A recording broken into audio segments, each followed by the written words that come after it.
Donc, bonsoir à tous et merci à tous d'avoir répondu aussi nombreux à cette conférence de ce soir qui est organisée par le ministère de l'Intégration et la section intégration de la mairie Netanya qui est dirigée par M. Georges Doubi et par Judith Barzilai qui nous soutient dans toutes nos activités. Je voudrais remercier aussi Fredo Pachter, je ne sais pas s'il est avec nous ce soir, s'il a pu se libérer ou pas. Je ne le vois pas, table Nora. En tout cas, merci Fredo pour nous avoir aidés dans la partie logistique de l'organisation de cette conférence. Et je voudrais aussi remercier Léora Lévy, qui est notre nouvelle conseillère municipale à Netanya, qui est responsable du département de l'intégration et qui, grâce à elle ce soir, n'aurait pas pu avoir eu cette conférence, puisque c'est elle qui nous a fait découvrir Shlomo. Et donc, je te remercie, Léora, pour nous avoir fait le tibour. Je voudrais faire juste deux petites annonces. La première, c'est que le 22 décembre, mardi 22 décembre, Shlomo va nous faire le plaisir de nous donner une deuxième conférence sur le budget familial. Donc, soyez attentifs dans les médias, on le publiera si Dieu veut.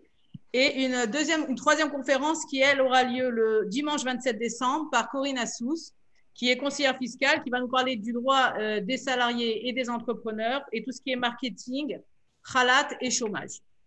Alors, voilà. Donc, un vaste programme. Pardon? Un vaste programme, j'ai dit. Voilà, on a 2-3 conférences jusqu'à la fin de l'année, Bezrat Hashem, et on en aura d'autres. Vous êtes invités à nous écrire, à nous chatter s'il y a des sujets qui vous intéressent. On est là pour vous informer, tous les Olim Pradashim qui ont n'importe quel sujet qui puisse vous intéresser. On se fera plaisir de vous trouver les meilleurs conférenciers comme ce soir et de vous aider dans votre projet, dans tous vos projets, surtout dans un projet comme celui-là qui est, je pense, très, très beau, de réaliser votre rêve, d'être propriétaire et d'acquérir un bien en Israël. Alors, je vais laisser la parole d'abord à Liora, puis après par Shlomo. Et si vous avez des questions, il va se faire un plaisir, Shlomo, d'y répondre déjà à celles que vous avez posées en vous inscrivant. Et si vous en avez une toutefois pendant la conférence, je vais t'inviter à chatter. Et voilà, il vous répondra. Merci Shlomo, merci beaucoup. Et je laisse la parole à Liora. Bonsoir à tous.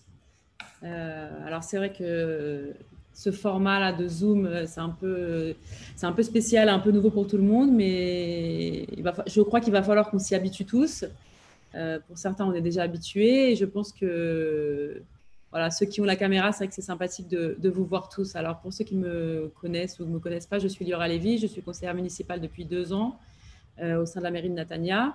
Et depuis à peu près 1 mois, je suis responsable du département, du domaine de l'intégration et présidente de la commission de l'intégration de la mairie. Donc, c'est des titres un peu pompeux pour dire que je m'occupe des Olim Khadashim et d'ailleurs des Olim aussi moins Khadashim.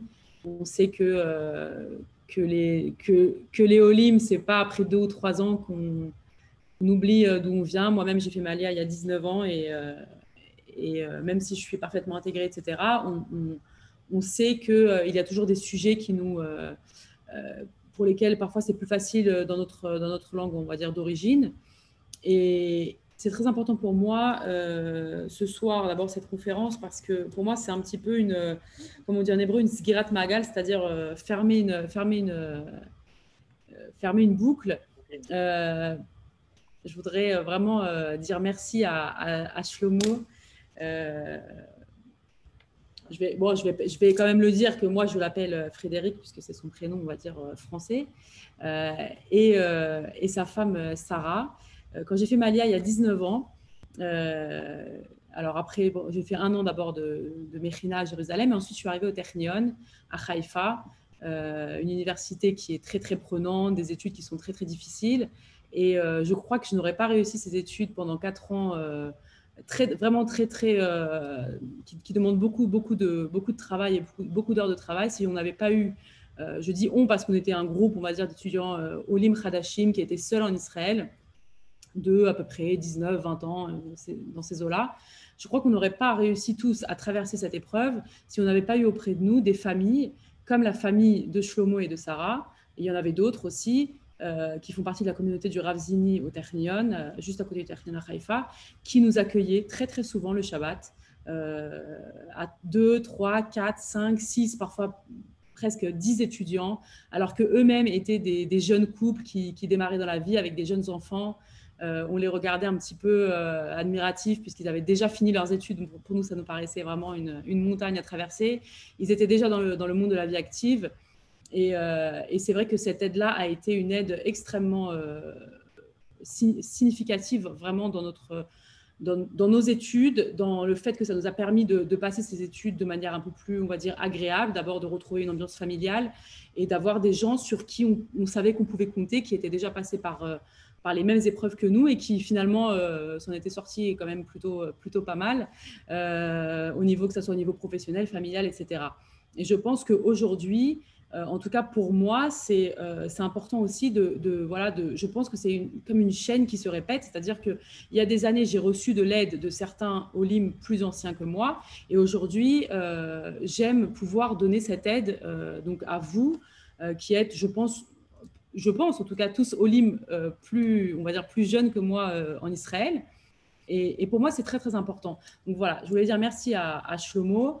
Shlomo a un parcours d'ingénieur au Technion. Il est ingénieur, donc on a vu tout à l'heure avec son petit graphe là, de missile de l'armée de l'air. Et il s'est reconverti récemment. Enfin, en tout cas, il ne s'est pas reconverti puisqu'il continue à faire les deux dans le domaine, dans le domaine de la finance et des conseils en prêt immobilier. Je pense que de tout temps d'ailleurs, mais en cette période de Corona, où c'est vrai que beaucoup de personnes ont perdu leur emploi, ou sont dans des situations difficiles économiquement, etc. Le fait de pouvoir faire des économies chaque mois, puisqu'on sait très bien qu'un loyer, je ne vois pas, elle ne marche pas à la caméra. Qu'un prêt immobilier est quelque chose qui nous prend une partie énorme de nos revenus chaque mois. Et pouvoir faire des économies importantes chaque mois, ou alors pour quelqu'un qui a déjà un prêt, ou alors pouvoir penser à accéder à la propriété en ayant les conseils avisés d'une personne qui vraiment est très, très calée sur le sujet, puisque c'est vrai qu'en Israël, d'abord, ce n'est pas tout à fait le même système qu'en France, et deuxièmement, on a la barrière de la langue, et certaines fois, on a du mal à s'adresser dans les banques, etc. Donc, Shlomo va nous donner tous les secrets.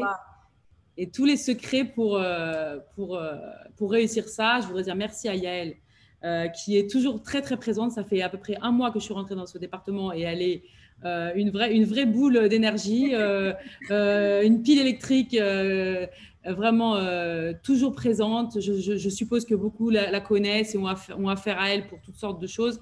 Alors, merci Yael, merci à toutes les personnes qui nous aident au département d'intégration et je vous souhaite une bonne soirée avec Shlomo.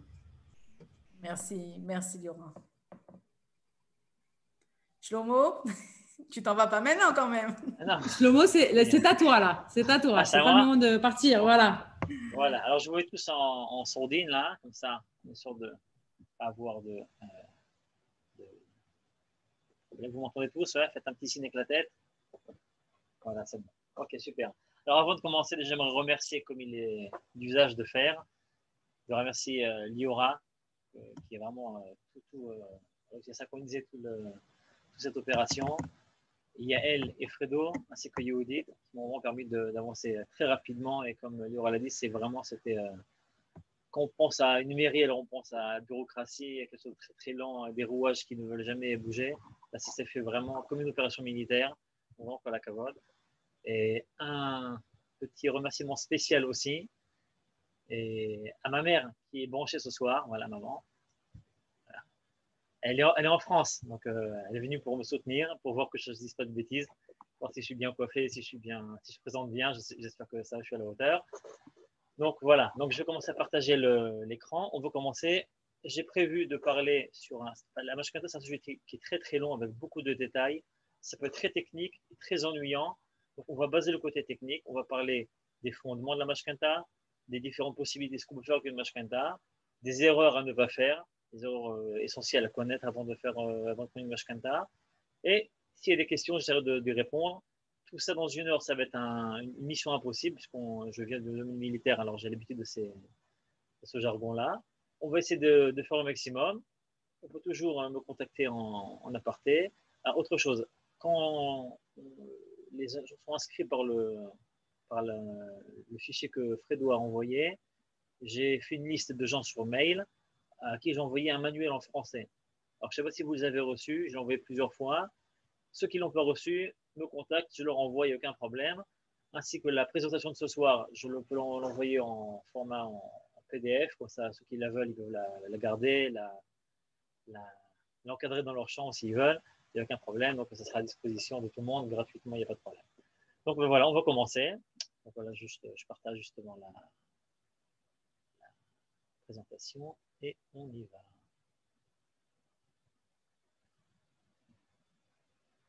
Ok, alors là, je ne vous vois plus parce que je suis en pleine présentation. Donc, si vous avez quoi que ce soit, n'hésitez pas à prendre la parole, à m'arrêter, à m'interrompre si je ne suis pas clair. Là, on commence. Ok, alors, j'avais ça le Mashkenta, fini les jeux de hasard parce que très très souvent, vous allez comprendre qu'une Mashkenta, les gens vivent ça comme un pari, comme s'ils allaient au casino et ils font ça comme si c'était vraiment un jeu. Alors, avant de ça, je vais aller vite parce qu'on a déjà parlé trop longtemps de moi ce soir déjà. Donc, une petite courte présentation. Donc, je m'appelle Shlomo. J'ai fait Mali en 95, à l'âge de 19 ans. Voilà, quand je suis parti, voilà, la famille avait l'air de danser, ils avaient l'air d'être contents de me voir partir. J'ai fait mes études au Ternion, dans lequel j'ai fait la fac d'électronique dans le cadre de la Touda. Ceux qui ne comprennent pas, c'est pas grave. À la fin des études, je me marie. Avant la fin des études, je me marie. Voilà, ça c'est une. Voilà. Ça m'a acheté ici au milieu, là, voilà, on voit ici. J'intègre la marine en tant qu'ingénieur pendant presque 7 ans. Voilà, ça c'est moi le dernier jour de quand j'étais à la marine. Ensuite, je rentre à l'ébite dans le domaine des drones pour l'armée de l'air locale, domaine que j'exerce déjà depuis plus de 15 ans. Voilà, ça c'est la vraie photo, c'est plus une blague, c'est les drones desquels je m'occupe depuis déjà bien longtemps.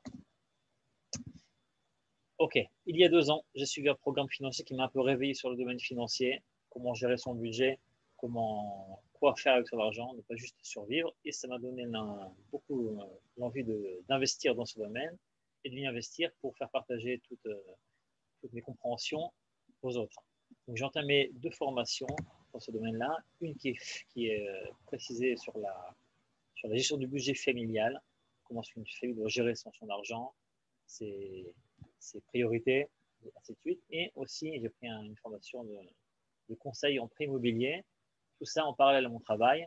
Donc, c'est le moment de faire une ovation à ma femme qui a dû supporter tous ces parallèles. Ok, j'ai une constatation assez triste, oui. C'est que beaucoup de jeunes couples, de familles, n'ont pas acquis les outils de base pour gérer leur budget. Et non seulement les familles, les jeunes couples, mais aussi des gens qui déjà sont presque à l'aube de leur retraite et absolument aucune éducation à ce niveau-là. C'est pas leur faute, c'est parce qu'on ne parle pas du tout dans les écoles ni quoi que ce soit. Quelles doivent être leurs priorités, leurs buts, quelles sont les règles du jeu et comment est-ce qu'on fait pour gagner, parce que on peut faire le parallèle avec presque un combat entre notre budget familial et la réalité économique dans laquelle on vit. Du coup, beaucoup de ces gens vivent avec un compte de banque assez négatif, qui vivent d'un prêt à l'autre et qui risquent même d'être quasiment endettés à vie. En Israël, c'est très, très, très remarqué. Les gens adorent prendre des prêts pour tout et n'importe quoi. Maintenant, mis à part des problématiques au niveau financier de prendre des prêts à tour de bras, ça porte atteinte à un moment donné, quand on prend compte de la situation, où ça porte atteinte à beaucoup de domaines de la vie. Des soucis, tensions, disputes, soit au sein du couple, troubles du sommeil, privation, etc. Les gens finissent par devenir très, très, très tendus. Et ça, c'est un effet de boule de neige. Donc, il y a beaucoup à dire sur ce domaine-là, sur la gestion du budget familial.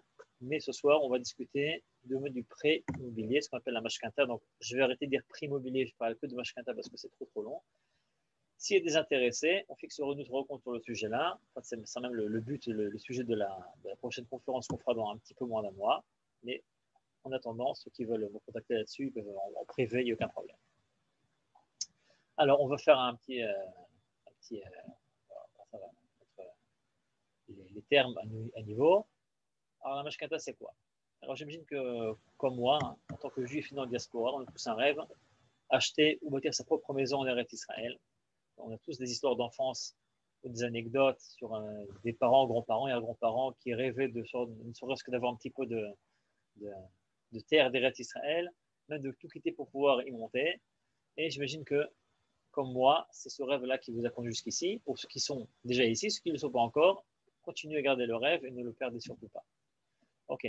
Alors, ce rêve-là d'acheter sa propre maison, il est très très présent chez quasiment tous les jeunes couples qui prévoient de se marier ou même qui viennent de se marier. Et grand secret, aussi bien les propriétaires que les banques connaissent ce rêve-là et malheureusement l'utilisent très souvent de façon pas très honnête. Alors, à part ça, c'est pas non plus un secret. En Israël, il faut connaître les chiffres. Les biens immobiliers sont assez élevés. Il faut en moyenne, d'après les statistiques, il faut plus ou moins l'équivalent de 150 salaires pour acquérir un appartement. C'est une moyenne, ça dépend évidemment des endroits, tout ça, mais ça montre qu'on est loin de beaucoup de pays à ce niveau-là au niveau de la facilité ou de l'accessibilité d'avoir un appartement. Et c'est là qu'interviennent les banques pour nous vendre l'argent qui nous manque. Okay. Finalement, la banque, c'est un magasin qui nous vend de l'argent. En fait, ce n'est pas tout. On sait que la mashkenta, c'est essentiellement pour acheter un appartement. Maintenant, il y a d'autres façons d'utiliser cette mashkenta-là, qui est un outil financier de plusieurs adaptations. Dans le prochain volet, on va survoler les principales options. On ne peut pas détailler tout de façon exhaustive parce que ça prend beaucoup de temps. On a plus ou moins 1 heure de temps devant nous pour cette conférence ce soir, y compris les questions et les réponses. Donc, on va survoler. Ceux après qui auront besoin de détails, de plus en plus de détails, toujours invité à me contacter. Je ferai un plaisir de vous répondre. Alors, qu'est-ce qu'on peut faire encore avec une mashkenta? Comme on l'a dit précisément, l'option classique et bien connue, c'est d'acheter un bien immobilier en Israël. On hypothèque le bien en question pour obtenir un prêt. Il y a plusieurs conditions. Je ne vais pas rentrer dans les détails parce que ça fait après trop technique et trop ennuyeux. Et on hypothèque donc le bien pour obtenir un prêt à la banque. Ouais. En général, il y a des gens qui ont posé la question. En Israël, l'apport minimal est de 25% du prix du bien pour le premier. Quand vous allez après acheter et accumuler des biens, à partir du second et au-delà, c'est 50% d'apport initial. La banque cherche toujours à assurer ses arrières, donc elle ne veut pas. Oui, il y a des questions? Non, alors je continue. Si vous avez des questions, n'hésitez pas de lever la main, de parler, aucun problème.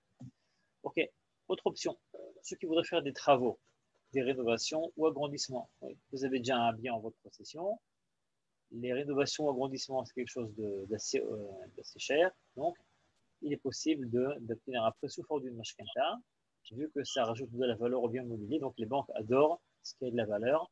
Donc, une question qui a été posée en fait par un des intervenants, c'est quoi la différence? Quel est l'avantage du mashkenta par rapport à un prêt banquier normal? Alors, il y a 2 avantages essentiels. Le premier avantage, c'est par rapport au taux d'intérêt. Les taux d'intérêt sur les prêts à la consommation sont élevés. Ça peut aller entre 7, 8, 10, 15% même des fois. Et l'énorme avantage, le second énorme avantage, c'est la durée. Quand on prend une mashkenta, ça peut s'étaler jusqu'à 20, 25, 30 ans même. Alors qu'après la consommation, les gens en général accordent jusqu'à 5, 7 ans, comme ça 10 ans maximum. Et évidemment, ça crée un remboursement mensuel très élevé. Donc ça, c'est l'avantage, sur les 2 avantages principaux. Donc il ne faut pas se jeter sur les crédits à la consommation. Il faut toujours voir est-ce qu'on n'a pas la possibilité d'avoir une mashkenta quand on a un bien sous les mains. Ok, autre application. Pour ceux qui ont déjà un bien en leur possession, obtenir un prêt sous forme de mashkenta pour couvrir des dettes. Okay. En Israël, c'est très présent, surtout depuis le début de la crise de Corona. La Banque d'Israël a fait même un pas en avant et a augmenté le pourcentage qu'on peut obtenir. Oui, en Israël, c'est connu, les gens sont très très accros des prêts instantanés à court terme, à tel point que la banque récemment a dû intervenir pour mettre un peu de l'ordre dans tout ça. Les gens, en 2-3 clics sur l'ordinateur, se retrouvent à recevoir des prêts sans vérification, sans rien du tout. Ils se retrouvent après avec endettés à rembourser des sommes astronomiques chaque mois. Et les gens donc, ne vérifient même pas ce qu'ils sont capables de payer. C'est tellement facile d'avoir un prêt que. Et voilà la phrase que j'imagine que vous connaissez sûrement ce principe de bonne conscience, comme je le dis. On ne vit qu'une fois, donc allez, c'est pas grave, on prend un prêt un maximum, on s'arrangera après. OK. Maintenant, ceux qui ont déjà un bien en leur possession, dernière option de Mashkata, et qui voudraient acheter un autre bien. Oui, ça c'est maintenant l'option de ceux qui ont compris qu'ils doivent investir dans la vie. Mais, comme on a dit, il faut un apport initial. Alors, celui qui n'a pas suffisamment d'apport initial, alors, il y a un jeu qui est très intéressant à connaître, il faut le répéter comme ça en boucle, c'est d'obtenir, grâce à mon appartement, un prêt initial, jeu d'hypothèque, pour recevoir un prêt, en fait. Et le second bien que je vais acheter, je l'hypothèque une deuxième fois, par rapport à une banque, je fais deux prêts pour compléter l'acquisition. Alors évidemment, ça fait deux prêts remboursés en parallèle, donc ça demande d'être bien programmé, d'être bien planifié, mais ça peut être un très bon investissement, sans sortir un shekel de la poche ou sans gratter les tiroirs, de voir où est-ce que je peux retirer de l'argent. Alors, une petite pause. Je vois que des gens posent des questions. 2 minutes. Voilà. Regardez, c'est quoi les questions?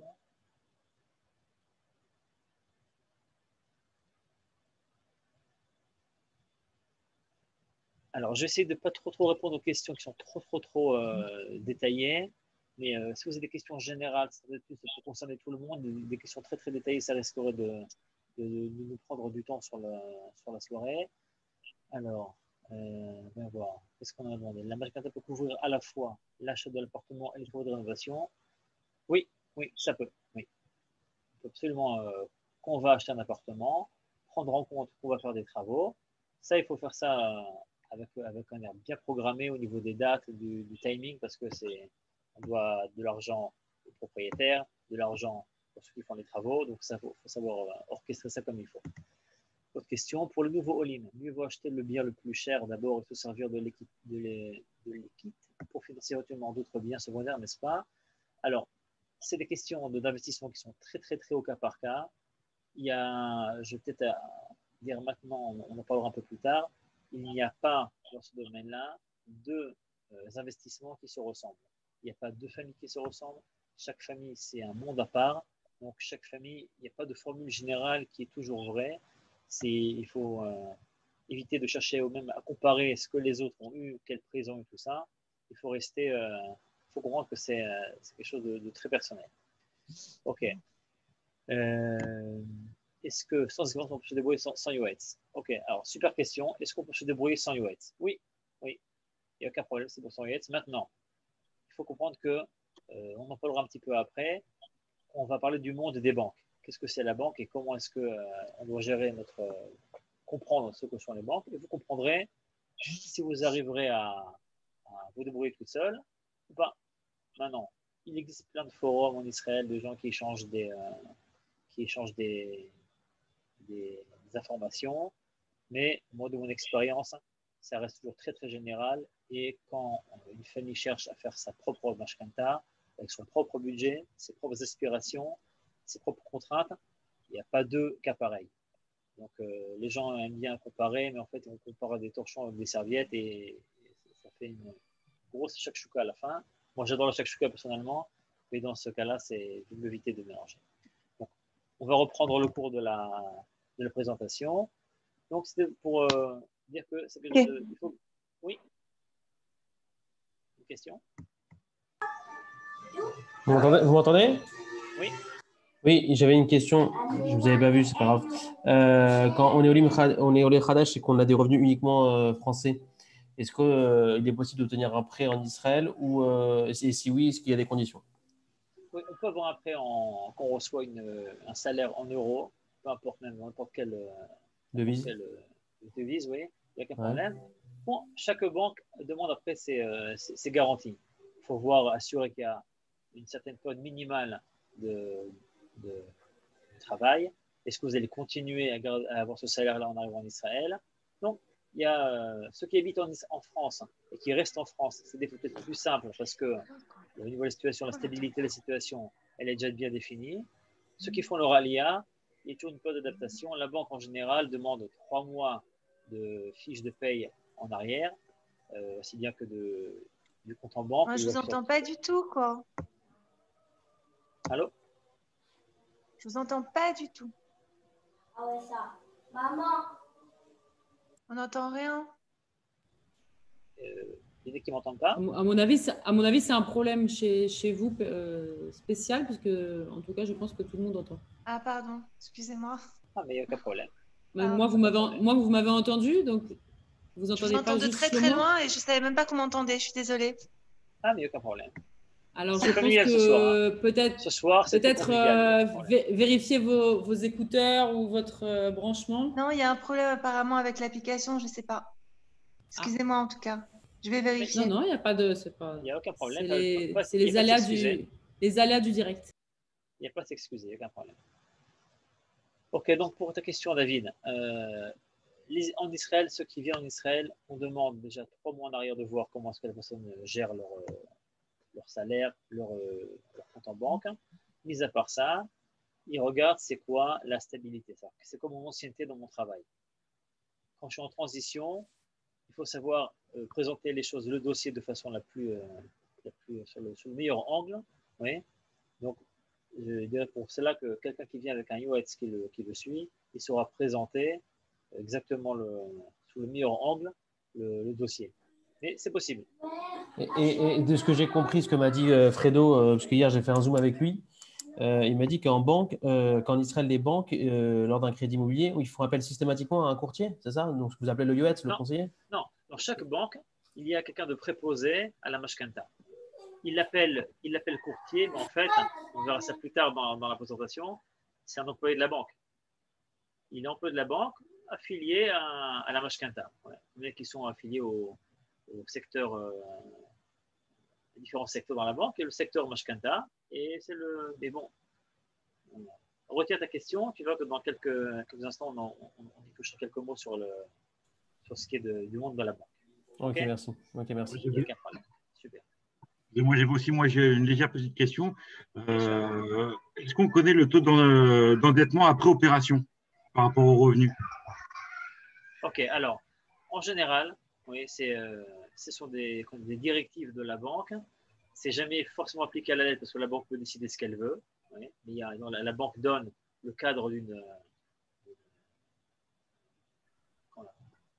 combien une personne peut rembourser par mois, comprend le salaire des 2 personnes, des 2 couples, oui, quelles sont les rentrées en tout et pour tout. On enlève de ça, on enlève de ça tous les prêts, toutes les charges qui tombent. On a le taux d'endettement. Voilà, tout d'endettement. De ce qui reste, ce qu'on appelle la Achnasa Pnouya, donc c'est la rentrée qui est libre, ouais, l'argent libre, ils donnent maximum 40% de ce qui reste. Ils peuvent donner plus, en général ils donneront moins, ça dépend des conditions. Si mais c'est entre 30 et 40, c'est ça, hein? Ouais. Moins on demande, mieux on aura des meilleurs taux. Plus on demande, plus la banque se met en danger, entre guillemets, donc elle nous pénalisera sur des taux plus élevés. Donc, pour savoir qu'on vient en mashkenta, bien calculer, bien savoir où passe la limite. Et des fois, il faut savoir même gratter un petit peu de côté pour ajouter, pour demander le moins possible à la banque, pour pouvoir bénéficier des meilleurs taux. Donc, on prend des fois des petites différences d'un taux sur 20 à 25 ans, ça se traduit par des sommes assez conséquentes. Juste une question par rapport à l'origine des fonds. L'épargne qu'on a constituée en France, qu'on veut utiliser pour acheter, pour l'apport, pour le mashkenta, est-ce ils vont demander forcément l'origine des fonds? Ça veut dire que non, pas forcément? Non. Si c'est l'argent que tu as déjà sous la main, qui est déjà disponible, la banque demandera d'où ça vient.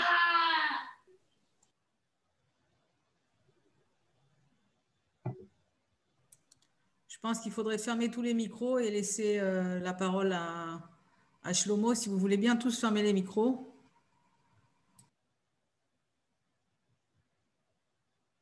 Ok, on continue. On s'en était aux banques. Alors, c'est important de bien connaître le monde des banques. Oui. C'est un domaine où il y a beaucoup d'aléas.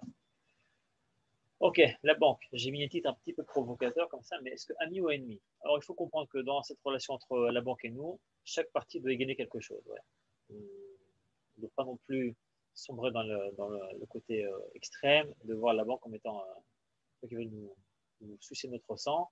On a besoin de la banque et ils ont besoin de nous aussi pour leurs bénéfices. Donc, c'est gagnant-gagnant.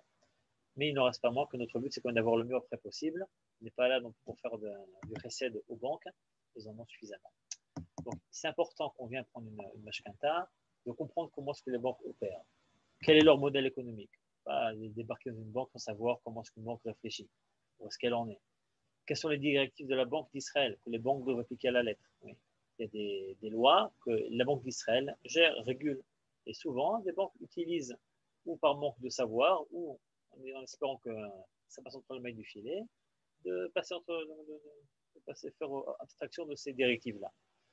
Aussi bien, quelles sont les directives pour lesquelles les banques ont une marge? Oui. La Banque d'Israël donne des limites. Après, chaque banque peut jouer dans ces limites-là. Il y a des directives pour lesquelles la banque a une marge, et certaines pour lesquelles elles n'ont pas de marge. Il faut connaître ça aussi. Aussi, quels sont les taux actuels pratiqués? Chaque mois, la Banque d'Israël publie les taux moyens, sur la moyenne de toutes les mashkanta, selon les périodes, selon les différentes formules de prêt. Quels sont les taux actuels? Donc, il faut être au courant, ne pas venir comme un touriste, les mains dans les poches, pour savoir faire un travail de fond. Ok, il faut aussi connaître ses droits. Quels sont les avantages de commun droit? Par exemple, pour le premier appartement, il y a différents avantages, différents droits. Il faut les connaître. Et aussi connaître sa propre force par rapport à la banque. Il y a la concurrence. Il faut savoir l'utiliser intelligemment, pas non plus se griller par rapport aux banques. Il faut savoir qu'on a besoin d'eux, ils ont aussi besoin de nous parce que c'est un secteur très intéressant pour les banques. Ok, il est courant de voir que les gens font souvent entièrement confiance aux conseillers. David, c'était ta question. Oui, pour que la banque leur prépare le petit cocktail idéal, et c'est une grosse erreur. Et pourquoi c'est une erreur de faire confiance aveuglément aux banquiers qui s'occupent du secteur mashkanta? Parce que finalement, la banque, c'est un magasin dont le but est de nous vendre de l'argent. Ils veulent en vendre beaucoup, le plus possible, au meilleur taux. Et les conseillers qui nous reçoivent donc à la banque, ils sont redevables uniquement à leur employeur. Et c'est pas un secret, c'est la banque. Ils sont rémunérés en fonction. Il faut savoir qu'ils reçoivent des primes en fonction de la quantité de dossiers qu'ils vont nous faire signer.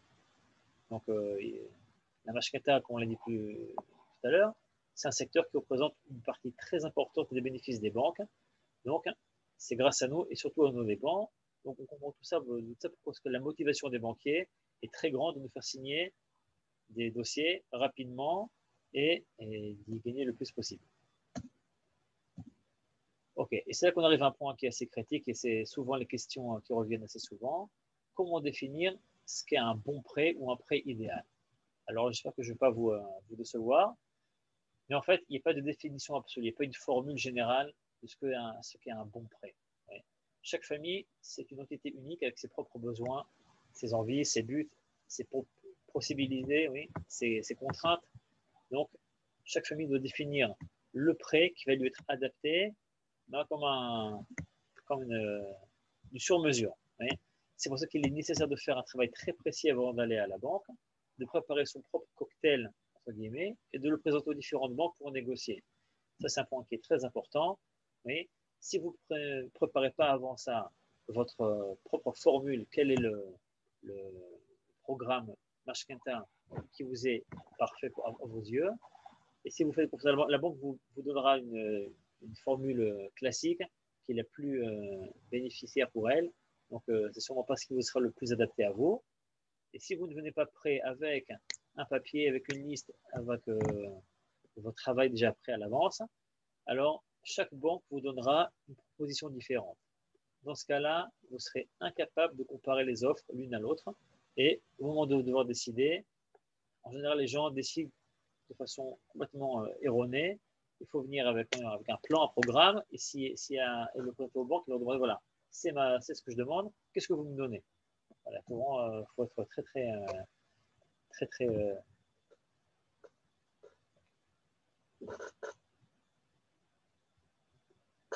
Et donc, ça, c'était pour le sujet des banques. Est-ce qu'il y a des questions sur les banques? On va passer à un autre chapitre qui va faire état des erreurs fréquentes.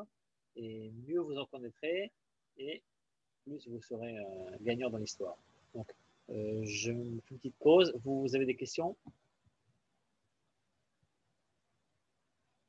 Est-ce que vous pouvez, excusez-moi, est-ce que vous pouvez communiquer les coordonnées du site pour avoir le taux moyen de la mashkenta qui est actualisé? Pas de problème. Merci. Pas de problème. Ceux qui sont donc dans la liste des inscrits, j'enverrai après tous les liens. Il faut savoir que c'est en hébreu. Ouais. C'est en hébreu, donc il faudra connaître. peux vous envoyer les sites de la Banque d'Israël qui publient aussi bien le taux d'inflation que le taux d'intérêt de la Banque d'Israël et aussi de ces données moyennes. Oui, moi j'avais une question. Vous avez énoncé beaucoup de choses qu'il fallait savoir sur les banques. Et en fait, je pensais que vous alliez répondre à ces points-là. Je me trompe ou vous y avez répondu, j'ai pas suivi, je sais pas où on les a. J'ai pas répondu vous à avez tout. énuméré plein de points, j'ai cru que vous alliez en parler en fait. D'accord. Est-ce que vous avez une question précise? Parce que parler des banques, c'est un domaine, ça peut prendre des heures, vous comprenez bien que ça peut Ah oui, d'accord, donc vous avez juste énoncé ce qu'il fallait savoir, mais là, vous n'allez pas répondre en fait. Et moi, vous avez une question précise, je me ferai un plaisir de. Je ne sais pas, vous avez dit c'est important de connaître le schéma des banques, comment elles fonctionnent, quels sont les taux, etc. Donc tout ça, en fait. Donc les taux, ça, je pourrais communiquer les liens des banques d'Israël pour chaque ce qu'on appelle chaque masloul, chaque formule de prêt. D'accord, ça c'est au cas par cas. Il y a au cas par cas. Ouais. C'est un monde entier. Je veux pas rentrer dans des données trop techniques. Juste une sorte de checklist à quoi il faut faire attention avant de ne pas rentrer, de dire je suis confiant à la banque et vas-y, donne-moi ce qui est de mieux pour moi. Ce qui est de mieux pour vous, c'est ce qui est de mieux pour la banque. Je crois que dans cette relation banque-consommateur, la banque cherche à faire le maximum de bénéfices et c'est légitime. Mais nous, on doit chercher évidemment à minimiser les dégâts. Est-ce qu'il y a une banque que vous recommandez pour les Olim Khadashim pour faciliter les matchs? Non, ça dépend. Ça, c'est une très bonne question. Quelle est la banque préférable? Ça dépend. Et comme j'ai dit, c'est comment les banques réfléchissent. Ils ont un modèle économique. Très souvent, ça dépend des périodes.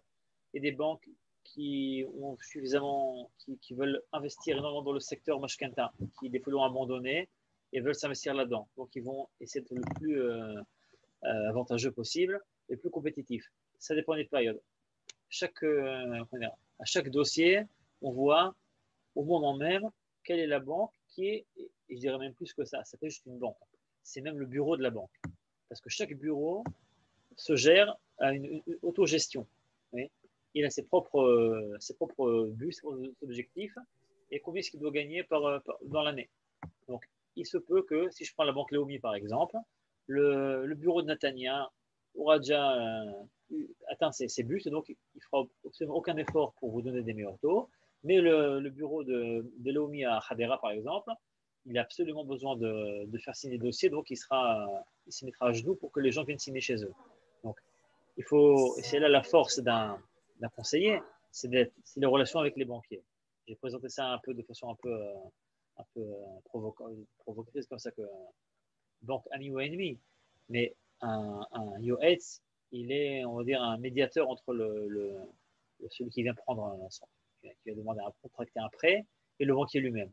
Donc, la force d'un Yoetz, c'est d'avoir de bonnes relations humaines avec tout le monde et de savoir exactement à quel moment, quelles sont les banques qui veulent avoir des dossiers, quelles sont les banques qui n'ont pas besoin de dossiers. Et ça va faire perdre du temps pour rien. Encore une fois, le Yoetz, c'est un employé de la banque, c'est pas le courtier. Ah non, pas du tout. Le Yoetz, c'est le conseiller. C'est un conseiller. Les banques ont leur conseiller, ce qu'ils appellent un conseiller. Je mets des guillemets comme ça parce qu'il n'est pas vraiment conseiller. Il est là il travaille pour la banque. Ouais. Le conseiller, moi, comme ce que j'opère, je travaille pour aucune banque. Je suis redevable que de moi-même. Je suis à mon compte. Le cadre de mon travail, c'est d'aller faire des négociations avec toutes les banques en connaissant les gens dans les banques et en sachant à quel cas de figure, quel dossier, des dossiers plus compliqués, des dossiers plus simples, quelles sont les banques qui facilitent plus certains dossiers que d'autres et qui a, entre guillemets, un gros appétit de dossier à ce moment-là. Et vous êtes sur Netanya ou sur notre ville? Moi, j'habite à Haïfa. Ouais. On voit pas le fond de. Non, mais on a compris que c'était un faux fond, ça. C'est pas un bidoute, ça. C'est un bidoute sympathique, ça. J'aurais bien aimé, ouais. Non, moi, je suis à Haïfa. Maintenant, l'avantage, c'est que depuis la crise du corona, toutes les distances, tout le côté géographique a été plus ou moins aboli, on va dire. Moi, je suis assis dans mon bureau à Haïfa, ou même chez moi dans mon salon. Je fais des réunions par Zoom avec des gens qui sont à Jérusalem, ils peuvent être en Ariel, ils peuvent être n'importe où en Israël. Et les gens ont compris qu'il n'y a pas besoin de se déplacer pour se voir en face à face pour signer. On signe de façon digitale, on signe à distance, on envoie, on scanne, tout est devenu très digital. Donc, les distances ne sont pas… Maintenant, ce qui se passe, c'est que je ne l'ai peut-être pas précisé au début. Ma formation, je l'ai faite dans le cadre d'un endroit qui forme non seulement des conseillers en Bashkanta, mais qui opère comme un réseau national de conseillers qui travaillent ensemble. Donc, je suis affilié à un réseau. Donc, si je sais que j'ai un client qui est à Eilat, par exemple, ouais, et qui vient me voir, ou je transfère à un collègue à moi qui est à Eilat, ou je demande à un des collègues qui connaît un banquier à Eilat qui peut donner le meilleur taux, ou dans les proches périmètres. En gros, vous avez des partenariats avec certaines banques ou vous avez la liberté de travailler avec n'importe quelle banque? Avec n'importe quelle banque, moi je suis au-devant de personne. Je suis indépendant, donc je n'ai aucun accord avec aucune banque, et c'est très bien comme ça. Sinon, il y a un problème d'intérêt entre. Je reçois pas un sou de la banque, uniquement le but d'un conseiller autonome, c'est de défendre le client. Donc pas là pour au contraire, négocier face aux banques, mais oui. Quand on est sur le point de signer en fait un contrat de prêt, est-ce qu'il est judicieux de le faire vérifier par un IOET ou plutôt un avocat Alors, c'est pas le ressort de l'avocat. L'avocat, il n'est pas censé, il les connaît, mais c'est pas du tout de son ressort de décider est-ce que c'est un bon prêt ou un mauvais prêt. Il peut juste donner son avis sur les dates, savoir les sommes et les dates. Quand on vient signer pour un appartement, on s'engage à payer certaines sommes à certaines dates, et l'avocat veut s'assurer en général qu'on est capable de payer donc ces sommes-là. On va arriver à résilier un contrat. Maintenant, c'est judicieux de renoncer avec un UAID, mais il faut savoir qu'une fois qu'on a déposé un dossier dans une certaine banque de façon indépendante, le UAID il ne pourra pas vraiment faire grand-chose à ce moment-là. Il ne pourra pas déposer lui en tant qu'attitré Vous avez dit tout à l'heure qu'en fait l'intérêt d'une mashkanta par rapport à un prêt, c'est que le taux en fait est beaucoup plus bas. Oui. Mais est-ce qu'il y a un gros risque aussi par rapport à la fluctuation du taux? Alors, on va en parler un petit peu après. C'est une très bonne question. En Israël, j'ai voulu éviter le côté technique. Chaque affaire, chaque investissement, chaque achat, il a son caractère. Les gens qui achètent, qui veulent investir, ils savent qu'ils auront une somme d'argent qui va se libérer dans tant d'années, qu'ils pourront utiliser pour rembourser une partie de leur mashkanta. Donc, tout doit se programmer en fonction. Les différents, ce qu'on appelle les masloulim, sont des circuits différents avec différentes modalités de formules de taux d'intérêt. Il faut savoir comment jouer avec tous ces taux-là et séparer les sommes, séparer les durées pour faire un truc qui sera sur mesure, adapté aux capacités de remboursement de la personne. D'accord. Merci. Donc, souvent, peut-être que j'utilise pour de votre question, c'est que souvent les gens pensent que la chose la plus importante, c'est le taux d'intérêt, et c'est une très très grosse erreur. Oui. Le taux d'intérêt, c'est important, mais c'est très très loin d'être la chose la plus importante. Le plus important, c'est combien je vais rembourser par mois, et est-ce que j'ai créé un programme mashkanta qui me va sur mesure, qui est adapté à moi uniquement. Après, le taux d'intérêt, on les négocie. C'est très important de comprendre ça. Les gens pensent que, et les banques le savent, les gens font cette erreur très souvent. Ils leur donnent un taux d'intérêt qui leur fait croire qu'ils ont eu une super affaire, mais ils sont sujets à des fluctuations. Derrière tout ça, ils ne sont pas au courant de quelles sont les fluctuations. Et après, le remboursement grandit, et ça grandit avec le temps. Shlomo, oui.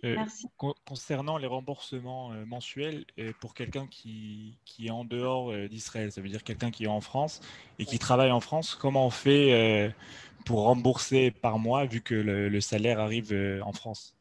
Il n'y a aucun problème. Il y a certaines banques qui ont un secteur pour les gens qui habitent en Côte-Salaretz, en diaspora, et pour chaque, donc c'est traité. C'est moins courant, on va dire, parce qu'il y a moins de personnes qui font ça, mais je traite d'un couple là qui m'a contacté récemment. C'est des Israéliens, ils habitent en France, ils travaillent en France, tout ça. Ils veulent acheter un appartement pour assurer leur alia. Et il y a aucun problème. Il y a des bureaux de banque qui travaillent avec des gens préposés à la France, aux États-Unis, à l'Angleterre. Donc il n'y a aucun problème. Ça veut dire qu'il y a des versements mensuels qui sont faits de France en Israël directement? Oui, c'est possible. Ouais. Il y a une liste de documents que chaque banque exige pour pouvoir créer le dossier adapté à ça. Mais Très bien. Merci. Ok, on peut passer aux erreurs ou vous avez encore des questions sur les banques? Oui, une question? Non, voilà, on continue. Ok. Erreurs fréquentes. Alors, je ne sais pas si vous avez fait attention, mais je vous ai envoyé tous un manuel en français que j'ai écrit récemment. Nombre des erreurs, même un peu plus, sont dans ce manuel-là. Donc, vous l'avez tous reçu, je pense. Ceux qui n'ont pas reçu, je leur enverrai, il n'y a pas de problème. Ainsi que la présentation, vous l'aurez aussi. Donc, vous avez de quoi. Attends, laisse-moi tranquille, attends. Est-ce que c'est possible de fermer? Attends. Excusez-moi, vous pouvez tous fermer vos micros. La vidéo est arrêtée. Mais je redémarre la vidéo. Mode pilotage sécurisé. Excusez-moi. Fermez les micros.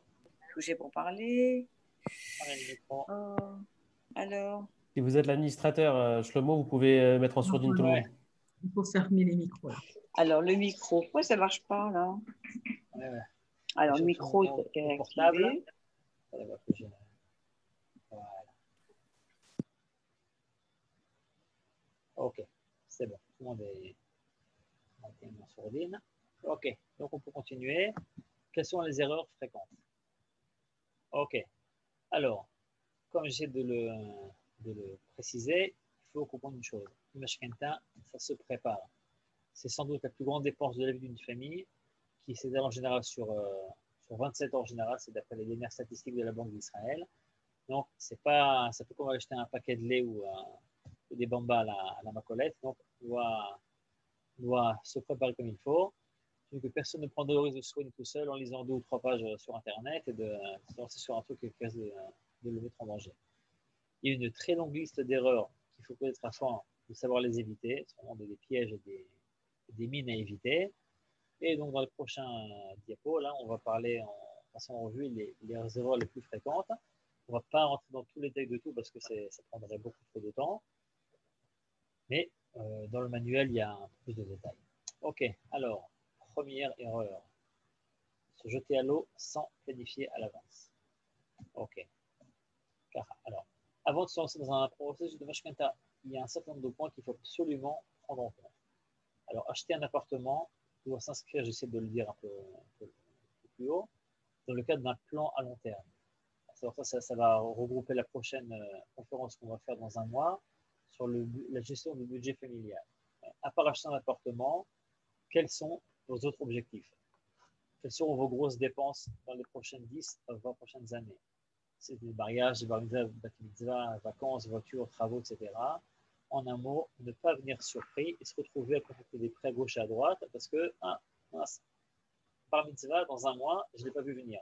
Non, ça se voit venir. Donc, on doit avoir une vision globale de la gestion du budget et l'appartement, ça en fait partie. Donc, il faut mettre ça ça se planifie comme n'importe quel projet. Ça se planifie presque comme une opération militaire avec des dates, des sommes et voire sûr qu'on peut y arriver. Okay. Autre erreur, savoir quel est votre véritable budget. Parce que, mis à part le coût de l'appartement, il y a aussi beaucoup de frais qui sont annexes. Il y a des frais de dossier, l'agent immobilier, les avocats, différentes taxes, le notaire, les inscriptions, un peu le tabou en Israël, les assurances, travaux, ceux qui veulent faire des travaux avant, déménagement, il y a aussi des estimations à faire avant. Donc, c'est pas énorme, mais souvent, ça se chiffre à quelques milliers de shkelim. Ce serait bête de se retrouver comme ça, avec la main dans les poches vides. Ok, autre chose à savoir, quel est votre apport initial? Donc, pour un premier bien, on a bien plus haut, il faut un apport minimum de 25% du prix estimé. Pour le second bien et le troisième, tout cela, donc il faudra minimum 50%. C'est sûr que plus on apporte, plus on avance dans notre poche, et moins la banque aura à compléter, et mieux ce sera pour nous parce qu'on aura des meilleurs taux. Alors que la banque, elle est très elle va toujours assurer ses arrières et elle ne veut pas se mettre en cas de danger où personne ne rembourse pas sa mashkanta et elle doit la mettre dehors, vendre l'appartement pour rembourser son prêt. Donc, la banque cherche toujours à être gagnant dans l'histoire Aussi, très important de savoir combien êtes-vous en mesure de rembourser tous les mois. Oui. La mashkata, elle est là pour durer. Le remboursement mensuel évolue avec le temps et en général à la hausse, très souvent.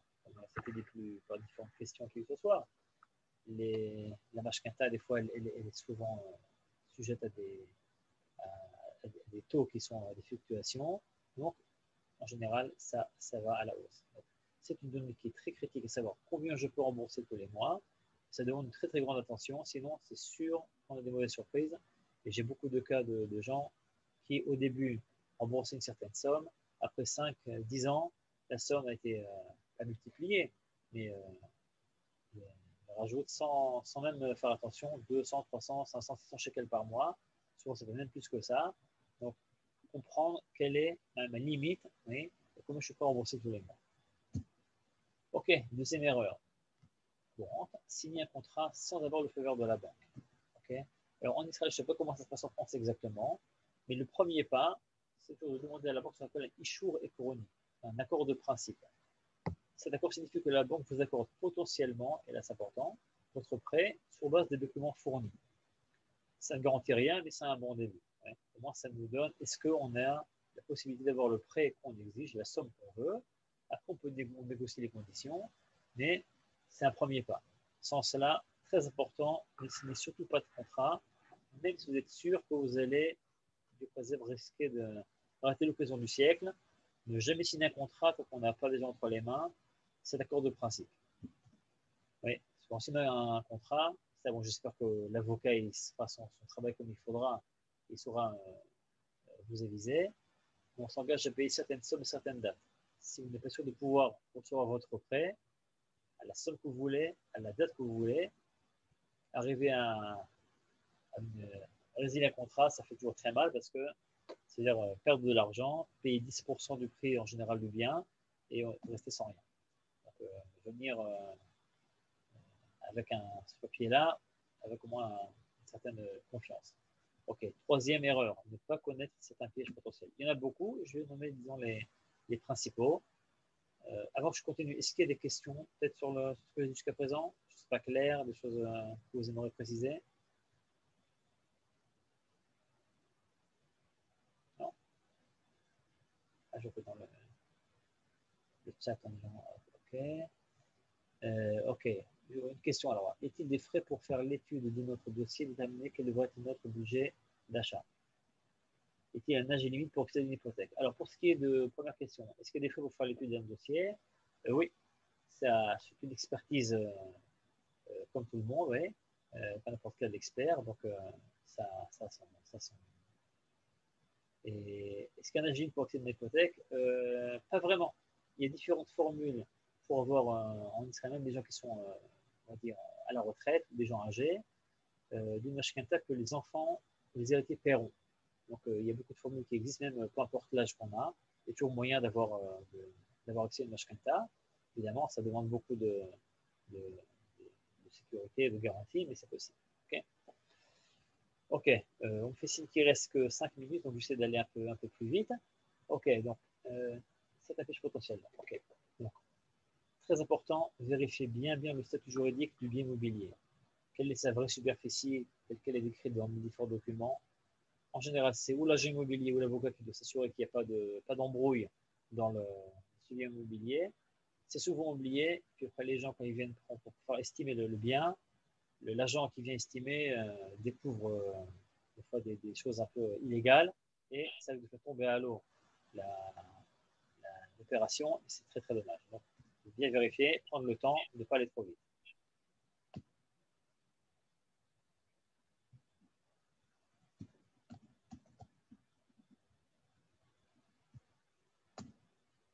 Shlomo, oui.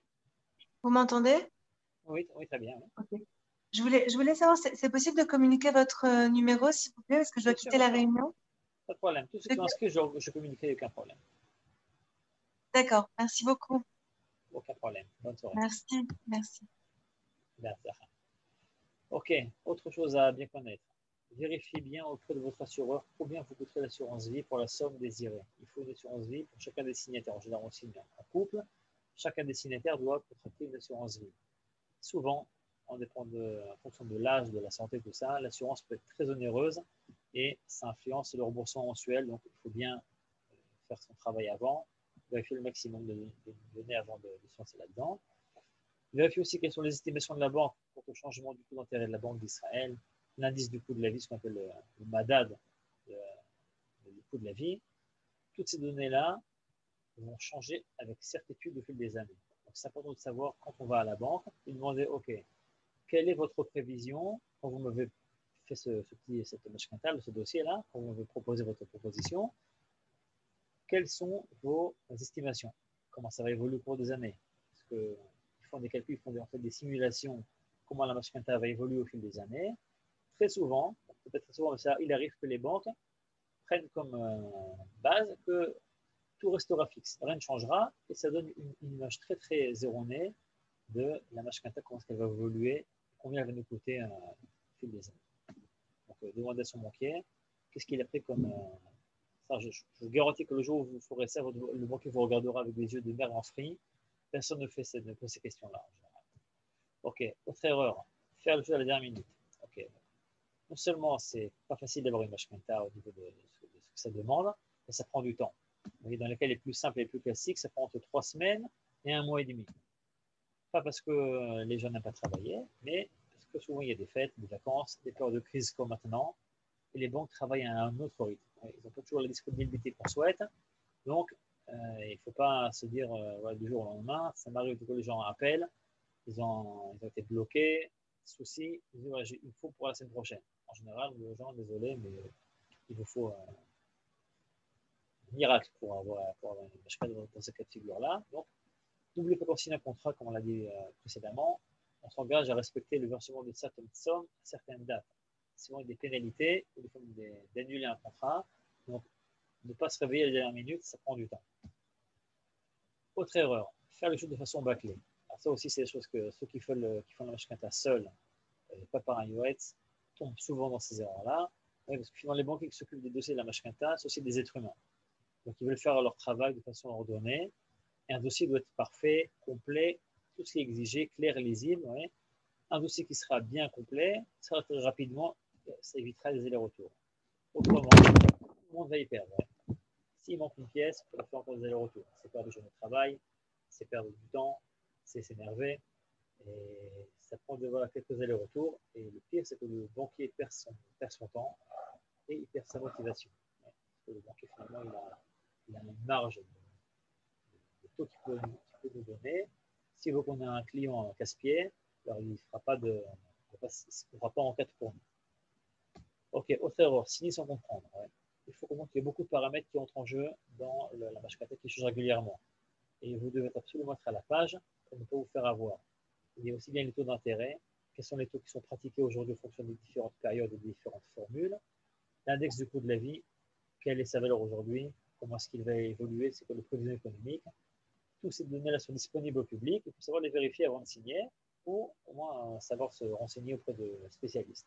Sinon, si vous n'avez pas d'idée, vous n'aurez aucune idée de décider est-ce que la proposition de la banque vous convient ou pas.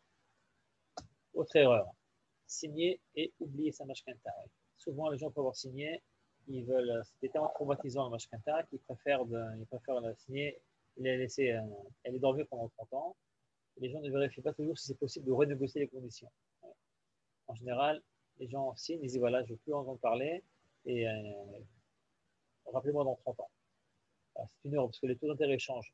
Et quand ils baissent, c'est toujours un très bon moment de renégocier, comme aujourd'hui par exemple. Comme actuellement, les taux sont à la baisse de façon historique. Autre paramètre qui fait que c'est intéressant de chercher à renégocier, c'est que le budget familial change. Soit les salaires changent, je vous souhaite à la hausse, les enfants qui naissent, qui grandissent, qui quittent la maison, tout cela influence beaucoup les dépenses, de façon générale, tout le budget familial. Donc, il faut que le budget change, c'est important de le repenser et de le réadapter. Comment est-ce que je peux le réadapter à mon nouveau budget familial? Oui, c'est un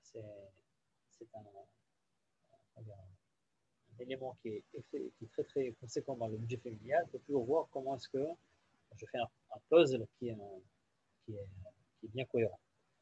Autre donnée, la valeur du bien change aussi, en général à la hausse.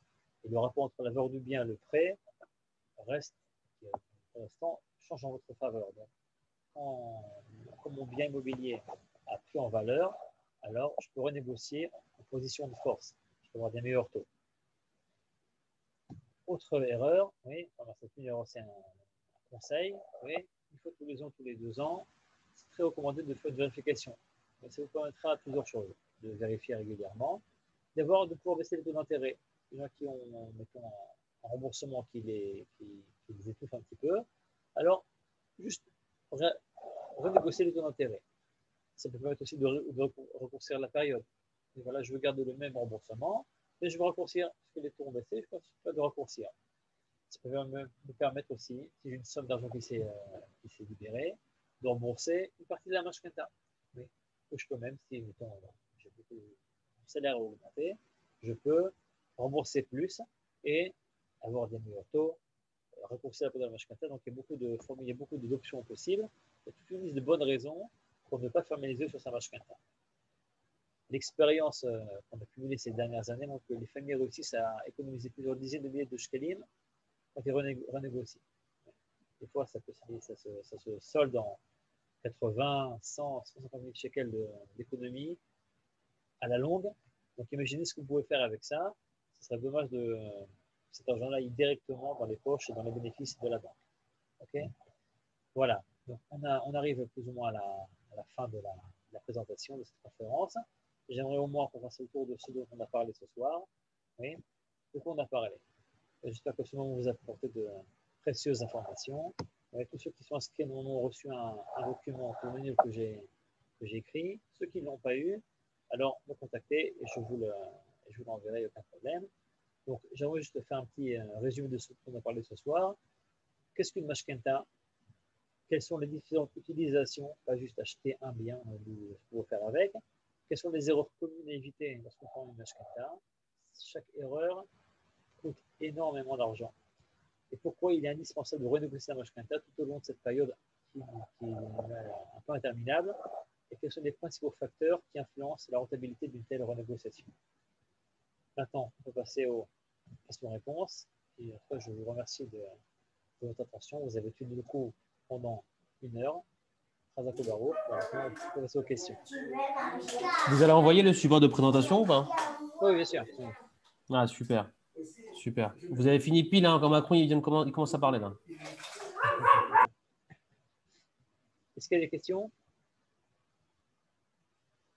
Des questions d'ordre général, pas des questions trop spécifiques parce que ça est-ce que c'est possible d'organiser un Zoom personnel avec vous ou pas dans les prochains jours? Bien sûr. Ouais. Moi, j'ai les cocotiers derrière avec un problème.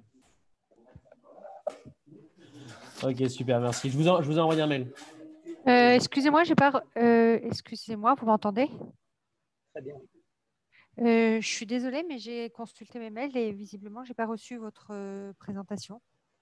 Alors, est-ce que je peux répondre au mail? Ouais, je vous.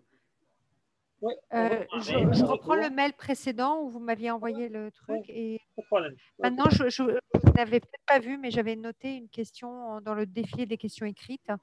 Vous aviez dit que quand on doit s'adresser à une ou deux ou plusieurs banques pour essayer de comparer les propositions qu'ils peuvent nous apporter, il y avait toute une liste, il fallait essayer de se présenter avec une liste établie de questions. Je pense qu'il doit y avoir des questions basiques. Oui, il y a des questions. Bien sûr, déjà, je verrai de toute façon la présentation pour que vous ayez ça en mémoire. Ouais. Il y a non seulement des questions à savoir poser à la banque, des choses classiques, je suppose, et puis ensuite des choses particulières à chaque personne. Oui, bien sûr, absolument. Autre chose, c'est important de venir déjà d'être prêt. Savoir, je demande une certaine somme, d'accord? Il me faut, mettons, 1 million de shekels pour ma mashkenta. Maintenant, j'ai une infinité de façons de moduler, de programmer la mashkenta. Quelle période, quelle somme, comment est-ce que je répartis les sommes, quels sont les prêts, les taux d'intérêt, ce qui sera annexé sur le coût de le coût de la vie, des taux fixes, des taux changeants. Il y a une infinité de... C'est comme avec les Lego. On peut faire un cocktail avec beaucoup de choses différentes. Il faut d'abord venir préparer ça à l'avance et présenter ça à toutes les banques pour dire voilà, c'est ce que je veux, donnez-moi vos taux d'intérêt, quels sont les meilleurs taux que vous pouvez me donner et négocier comme ça. Sinon, la banque, elle a sa formule classique qui est le plus intéressante pour elle. Et chaque banque aura sa propre proposition à elle. Et c'est incomparable. On ne pourra pas faire après une étude comparative entre les différentes banques, à savoir laquelle est la banque la plus intéressante pour vous. Autrement dit, quand on est novice et qu'on n'y connaît rien, on se fait manger comme du petit pain, quoi. Autrement dit, il faut avoir. Le mieux, c'est d'être assisté par des gens comme vous. Il faut assister, ou alors de faire ses devoirs. Je pense que toutes ces données, ce savoir-là existe sur Internet dans toutes les langues. Donc, des gens qui ont le temps, qui ont la force, il y a des gens qui adorent apprendre ça, il y a des gens qui adorent négocier. Donc, il y en a qui se font plaisir de prendre du temps. Quand j'ai des amis au travail, ce qu'ils ont fait, quand ils ont acheté leur maison, ils ont pris 2-3 mois, ils sont mis à fond là-dedans. Et ils ont fait ça tout seuls. Ça peut réussir aussi, mais comment dire, il faut venir prêt.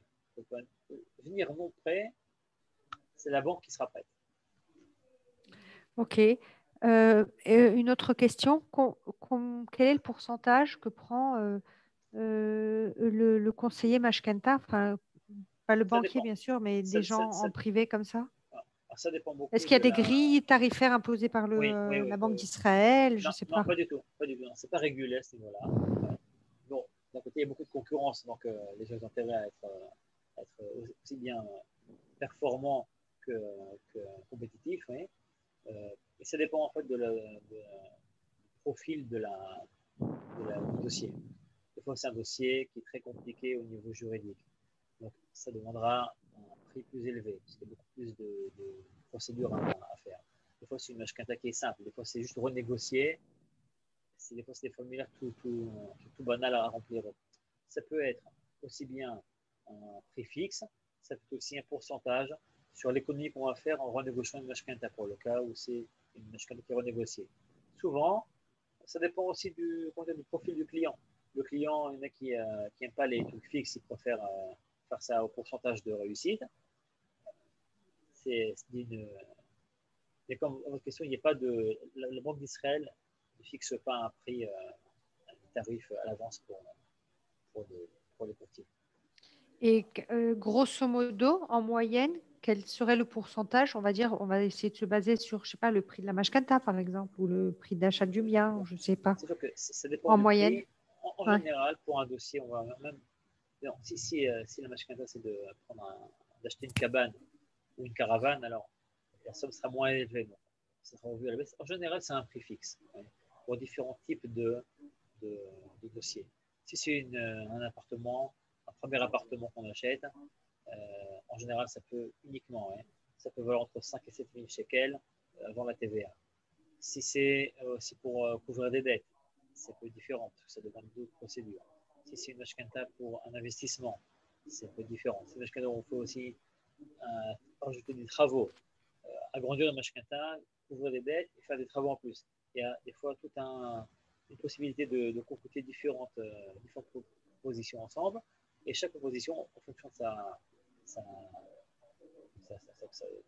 de compliqué, aura un tarif différent. Ok.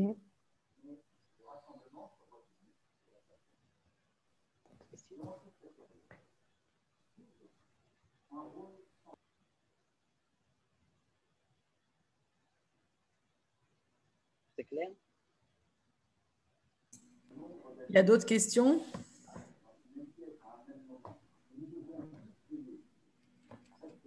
Bon, j'ai l'impression que tout est très clair ou tout est très ennuyant. Non.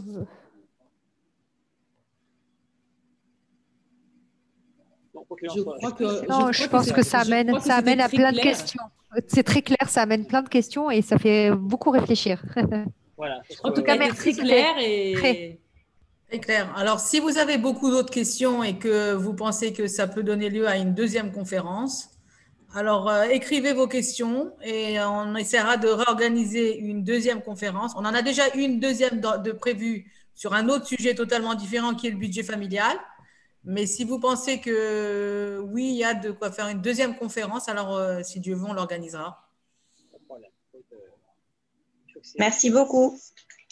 plaisir. Moi, j'ai pas fait, excusez-moi, je me réveille un peu tard peut-être pour poser la question, mais j'ai pas fait la distinction entre ce que vous appelez la mashkanta et un prêt immobilier, parce que j'ai l'impression qu'en réalité, c'est plus large que ça. C'est la même chose. C'est la même chose. Mashkanta, c'est un prêt immobilier, un crédit immobilier. C'est un prêt immobilier, mais en fait, tu peux t'en servir pour d'autres choses que financer de l'immobilier, pour refinancer tes dettes, etc. Ah non. Oui. Ça peut s'utiliser, comme je l'ai dit précédemment, dans les diapos du début. On peut utiliser une mashkenta pour couvrir des dettes, sous condition qu'on ait un bien, un appartement, à notre nom, qui sert de support à la mashkenta. Sinon, je peux venir dans une mashkenta pour couvrir des dettes avec 30 ans, avec un super taux, comme ça, parce que j'ai des beaux yeux. Moi, je n'ai pas des beaux yeux, mais c'est la métaphore. Il faut avoir un bien derrière tout ça. La mashkenta, il y a forcément un bien immobilier derrière tout ça. La mashkenta, c'est un prêt immobilier. On vous le donne en échange d'une hypothèque d'un bien immobilier.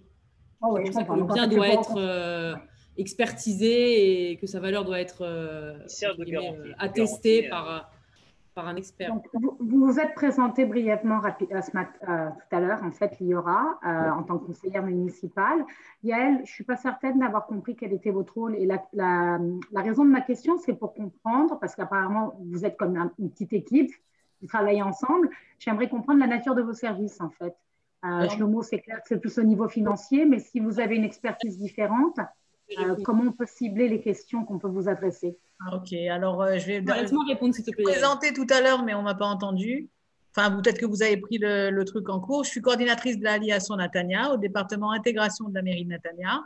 Et mon rôle est d'aider les Olim Pradashim pour tout ce qui est emploi, mais j'ai une autre casquette, celle d'organiser des conférences d'information pour les Olim Pradashim sur différents sujets que les Olim Pradashim peuvent avoir besoin d'être informés. Donc, entre autres, en l'occurrence ce soir, c'était sur les prêts immobiliers, puisque c'était le sujet de la conférence de ce soir. Et je disais que si vous aviez d'autres sujets de conférence que vous auriez aimé qu'on aborde, on se fera un plaisir de trouver le conférencier qui pourra vous répondre à toutes vos questions.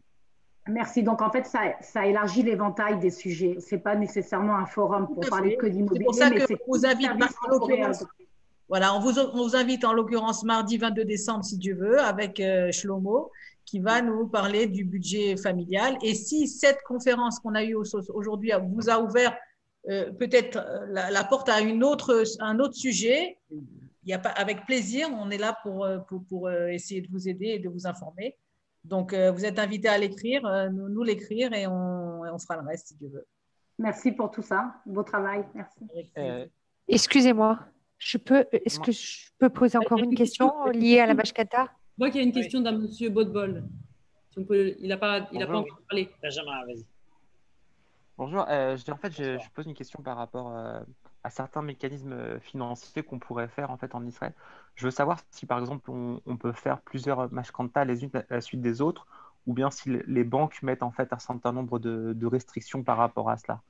Je donne un exemple. Par exemple, j'achète une maison en Israël et après je voudrais, sur la base de cette propre maison, réobtenir une mashkanta pour acheter une deuxième maison.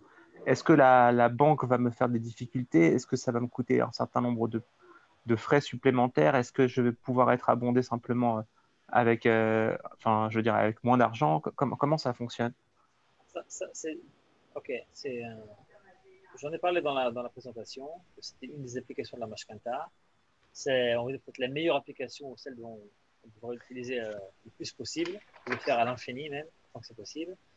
Et les banques en général adorent l'immobilier. Ce sont des garanties, c'est valeur sûre, c'est pas un dossier dans la bourse qui est virtuel. Un appartement, c'est des murs, ça existe, on peut les toucher, c'est le concret. Donc absolument, on peut faire ça. Il y a des limites, à savoir, mettons, voilà, j'ai acheté un appartement. J'ai pris une mashkanta sur un appartement. Maintenant, je veux utiliser pour l'hypothéquer ou agrandir l'hypothèque pour avoir un apport initial pour un autre appartement. C'est possible, mais il y a des limites. Combien de pourcentage la banque va m'autoriser quand j'ai déjà une mashkanta par rapport à la valeur du bien? Combien est-ce qu'elle va me laisser prendre? Évidemment, est-ce que je suis en mesure de rembourser tous ces prêts-là? Parce que la banque assure ses arrières tout le temps, vérifie tout bien minutieusement, elle limite le pourcentage de ce que je reçois de mon salaire en tant que de remboursement pour le mashkenta, et ça se fait, il n'y a aucun problème. Les gens qui sont versés dans l'investissement immobilier, ils font ça sans arrêt. Ils achètent, ils ont la plus-value, ils font des travaux, ils utilisent, c'est comme ça, ils le font à la chaîne. Il faut savoir le faire de façon professionnelle pour savoir comment étaler ça sur les années, quelles sont les différentes stations dans du temps où mon appartement, je peux l'utiliser comme tremplin pour notre appartement. Mais c'est bon, ça se fait. Merci beaucoup. Oui, Madame Kalfa, vous avez une question? Oui, s'il vous plaît, je voulais juste savoir une chose. Vous avez parlé tout à l'heure de pouvoir estimer, comment on dit, hypothéquer un bien, soit qu'on a déjà en crédit, qui continue, sur lequel il y a déjà un crédit qui continue à rouler sur X années, ou alors hypothéquer un bien qui est complètement payé, qu'on possède à 100%, sur lequel il n'y a plus de mashkenta. Comment ça se passe? En gros, je ne veux pas vous prendre trop de votre temps. Non, alors même en détail, quand j'ai un bien qui m'appartient, sur lequel il y a déjà une mashkenta, oui, ou il n'y en a plus de mashkenta, où il est propre, on va dire. Hein. Si je veux l'utiliser pour l'hypothèque pour avoir un apport initial pour faire un autre investissement, la banque me donne jusqu'à 50% de la valeur du bien. Donc si, mettons, il vaut 1 million de shekels et que j'ai déjà une mashkenta dessus de 300 000 shekels, et ben, je peux l'agrandir jusqu'à encore 200 000 shekels, je peux avoir de prêt. Évidemment, je suis sûr que je suis capable de rembourser ce prêt. La banque vérifie que je peux le rembourser. Mais mon appartement me sert de garantie. Jusqu'à 50% de sa valeur, je peux agrandir la mashkenta pour l'hypothéquer pour obtenir un prêt. D'accord. Maintenant, si jamais ce bien, on le possède à 100%, c'est-à-dire qu'on n'a plus rien à rembourser dessus, on est en propriétaire plein. 50% de. Voilà, oui. C'est aussi 50%, c'est la même chose. Ouais. Donc, ça rejoint la question de M. Botbol avec les Absolument. achats qui se suivent. Absolument. Les gens, ils font ça, ils programment ça pour que quand je sais combien ce qu'il me reste, combien je peux agrandir, et ça me permet de calculer mon apport initial, quel appartement je pourrais acheter avec tel apport initial si j'ai rien d'autre dans la poche, et de savoir fixer exactement le prix du prochain bien que je veux acheter. Merci bien. Merci, c'est très très clair et vous avez une présentation vraiment extra. Merci beaucoup pour cette soirée. Plaisir. Merci à l'équipe. Voilà. Merci beaucoup Shlomo. Merci à tous. Et on se tient au courant. Déjà, on se retrouve le 22 décembre, mardi 22 décembre à 8h pour la prochaine conférence de Shlomo sur le budget familial. Voilà. Bonsoir à tous et merci beaucoup. Merci à tous. Que des bonnes choses. Merci à vous. Merci Yael, merci Liora, vous êtes extra. Merci monsieur El-Maleh. C'est vraiment super, avec plaisir. À très bientôt. Bye. Salut Fred. Je ne sais pas s'il me voit.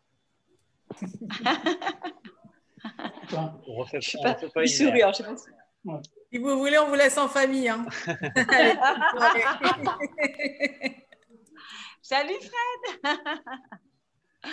Attends, tu vas bien? Tu me vois là? Attends, je te rappelle après. D'accord, chérie. Pas de problème.